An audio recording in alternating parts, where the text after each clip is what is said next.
Hello, I'm no orchid expert, but I love orchids and my orchid was not looking very good.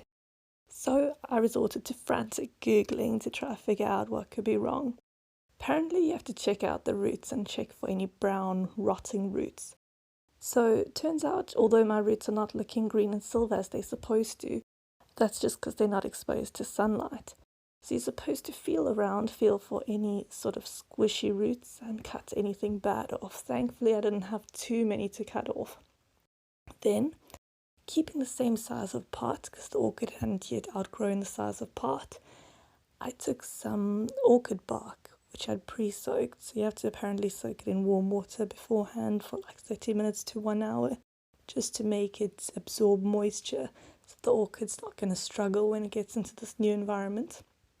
Filled it up to a third, and then basically just stuffed the roots inside and hope for the best.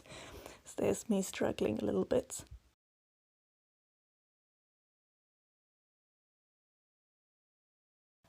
Once you got the roots in, you basically fill everything up with bark. You want to make it quite nice and compact so that the roots are reasonably restricted.